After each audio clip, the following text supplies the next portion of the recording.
혹시 요즘 이런 생각해 보신 적 있나요? 나는 지금 이 삶을 잘 살고 있는 걸까? 나의 말년은 행복하게 흘러가고 있는 걸까? 하고 말이죠. 우리는 보통 젊을 때는 열심히 일하고 가족을 챙기고 미래를 준비하며 살아오지만 정작 인생의 후반전이 시작되고 나서부터는 그 흐름을 어떻게 살아가야 할지 막막해지는 순간이 찾아오기도 해요. 그래서 오늘은 말년을 망치게 만드는 10가지 습관과 그에 대한 바람직한 방향에 대해 깊이 있게 이야기 나눠보려고 합니다. 그냥 이론적인 얘기 말고요. 실제 우리 주변에서 볼 수 있는 사례들과 함께 내 삶에 적용할 수 있는 구체적인 방법도 나눠볼 거예요. 혹시 듣다 보면 이거 내 얘기 같은데 싶은 부분도 분명 있을 거예요. 괜찮습니다. 누구나 그런 시기를 겪고 있고 중요한 건 지금이라도 알아차리고 조금씩 방향을 바꾸는 거니까요. 자, 그럼 첫 번째 이야기부터 천천히 들어가 볼게요. 첫째, 과거의 이야기에만 머무르며 현재를 잃어버리는 경우가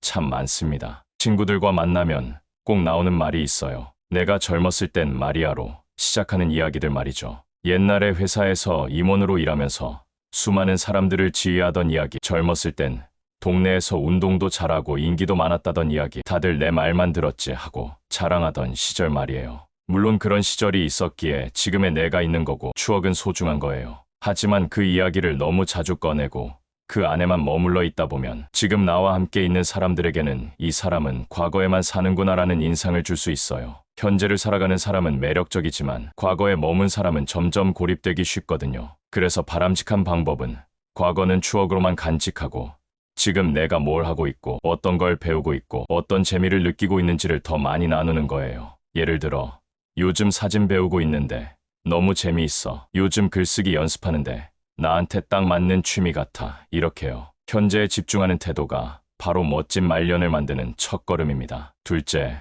건강을 소홀히 하면서 이 나이에 뭘이라는 말로 스스로를 합리화하는 경우가 있어요. 하루가 다르게 몸이 예전 같지 않다는 걸 느끼지만 어차피 나이 들어서 운동해봐야 뭐 하겠냐며 스스로를 방치하게 되는 거죠. 아침마다 혈압약은 꼬박꼬박 챙기면서도 정작 간단한 걷기 운동이나 스트레칭은 귀찮다며 미루고 식사는 인스턴트 음식이나 라면으로 대충 때우며 하루에 물도 한두 잔 마실까 말까 하는 경우도 많아요. 처음엔 괜찮아 보여도 이런 작은 습관들이 결국 큰 병으로 이어지는 경우가 많습니다. 건강은 우리 몸의 바닥처럼 평소엔 잘 느껴지지 않지만 한번 무너지면 그 위에 아무것도 세울 수 없거든요. 그래서 바람직한 방법은 아주 기본적인 것부터 실천하는 거예요. 하루에 물 56잔 마시고 아침에 10분 정도만이라도 스트레칭을 하고 가벼운 산책이라도 나가보는 거죠. 그런 작은 습관들이 몸에 생기를 불어넣고 생각보다 훨씬 큰 변화를 만들어냅니다. 셋째, 나이가 들수록 혼자가 편하다는 이유로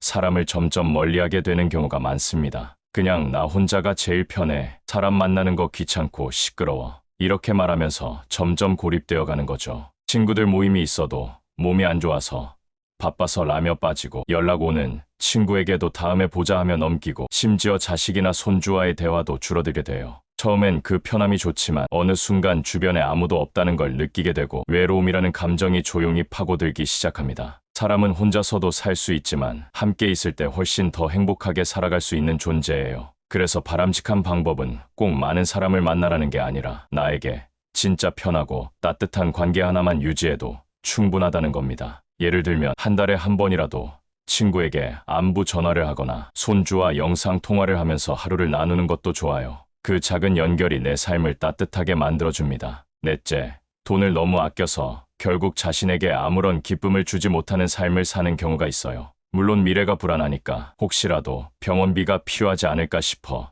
저축을 계속하는 건 이해가 돼요. 하지만 밥은 대충 집에서 라면으로 때우고 옷은 10년도 더 된 걸 입으면서도 돈 쓰는 건 늘 아깝다고 생각하다 보면 정작 내 인생은 아무런 즐거움도 없이 흘러가게 됩니다. 친구들과 커피 한 잔 마시며 웃는 시간조차 아깝다고 생각하게 되면 돈은 남아도 행복은 점점 사라지게 돼요. 바람직한 방법은 꼭 큰 돈을 쓰라는 게 아니라 나 자신에게 주는 작은 선물 같은 소비를 허락해주는 거예요. 예를 들어 한 달에 한 번 좋은 음식점에서 외식하거나 보고 싶었던 연극 한 편을 보는 것, 그리고 손자 손녀에게 따뜻한 선물을 전하는 것도 좋죠. 이런 소비가 결국 인생의 마지막을 더 빛나게 만들어줍니다. 다섯째, 새로운 걸 배우려 하지 않는 태도가 뇌를 점점 굳게 만들어요. 이 나이에 뭘 배우겠어. 귀찮고 복잡하기만 하지라는 말을 자주 하는 분들이 많죠. 스마트폰을 어렵다고 포기해버리고 손주가 쓰는 단어나 유행도 그게 뭐야 하며 외면하게 되면 세상과의 연결고리가 점점 끊어지게 돼요. 그러다 보면 세상은 나 없이 돌아가는 것 같고 고립감이 커지게 되죠. 하지만 새로운 걸 배우는 건 뇌에 활력을 주고 자존감도 높여주는 아주 좋은 방법입니다. 바람직한 방법은 뭐든 하나씩 천천히 시도해보는 거예요. 요즘은 유튜브에서도 스마트폰 배우는 강좌가 많고 동네 복지관에서도 무료로 수업을 열어요. 하루에 10분만 투자해서 스마트폰에서 사진 보내는 법을 배우거나 인터넷으로 책을 주문해보는 것도 좋은 시작이죠. 나이와 상관없이 배움을 즐기는 태도가 말년을 건강하게 지켜줍니다. 여섯째, 말년이 가까워질수록 불평이 많아지고 그 불평이 일상이 되는 경우가 점점 늘어나요. 예를 들어 뉴스만 틀면 이 나라가 왜 이 모양이냐라고 한숨부터 내쉬고 젊은 사람들 지나가는 거 보며 요즘 애들은 버릇이 없어라며 혀를 차고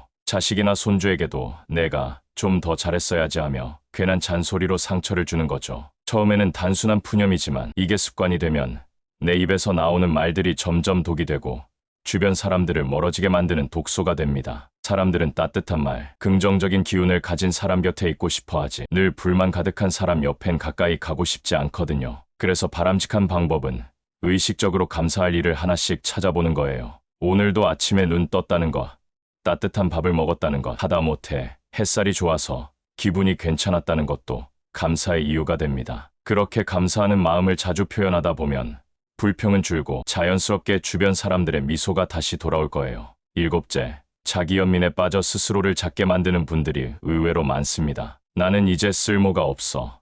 다들 바쁘고 나한테는 신경도 안 써. 내가 뭐 얼마나 산다고.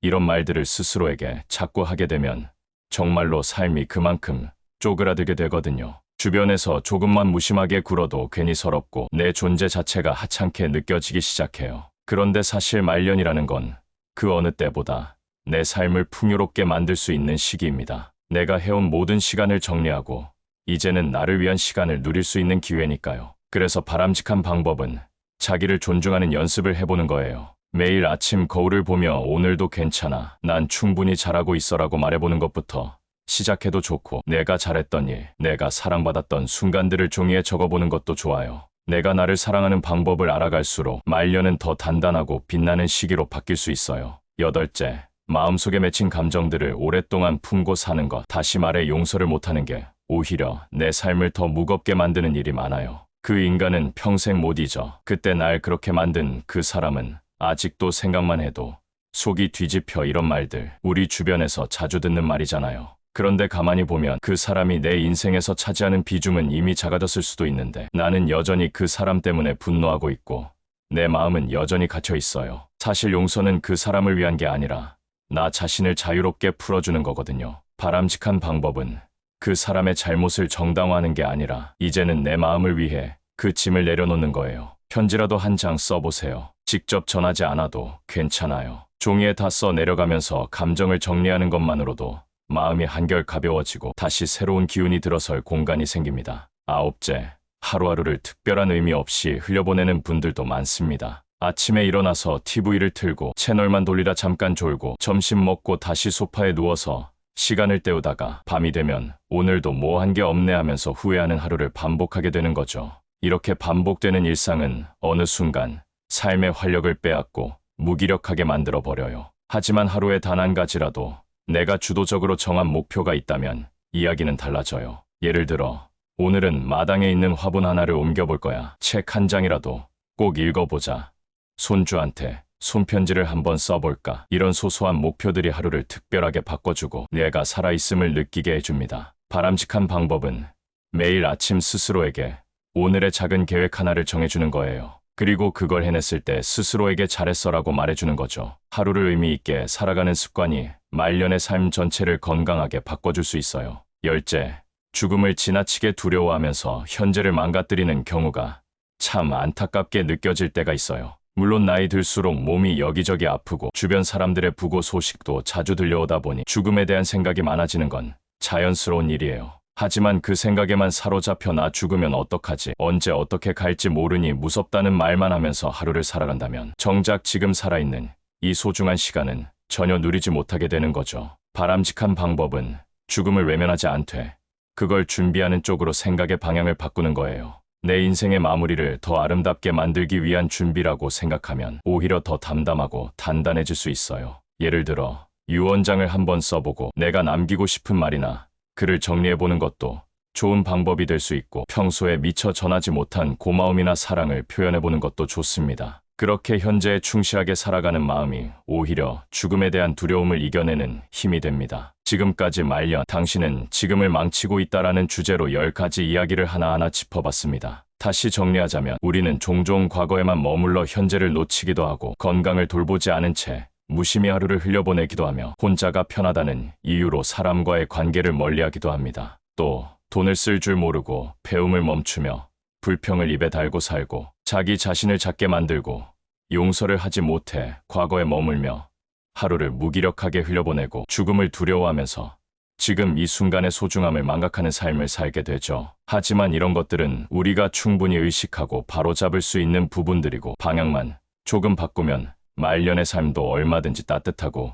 의미 있게 만들어갈 수 있습니다. 지금 내 삶을 어떻게 살아가느냐에 따라 남은 날들이 훨씬 더 아름답게 채워질 수 있는 거예요. 그러니까 너무 늦었다고 생각하지 마시고 오늘부터라도 작게 한 발짝씩 바꿔보는 연습을 해보시면 좋겠습니다. 이 콘텐츠가 당신의 마음에 작은 울림이 되었다면 그것만으로도 오늘 이 대화는 충분히 의미 있었던 시간이라고 생각합니다. 앞으로도 함께 생각하고 나눌 수 있는 이야기로 다시 찾아올게요. 끝으로 구독과 좋아요, 알림 설정해 주시면 더 많은 이야기로 자주 뵐 수 있어요.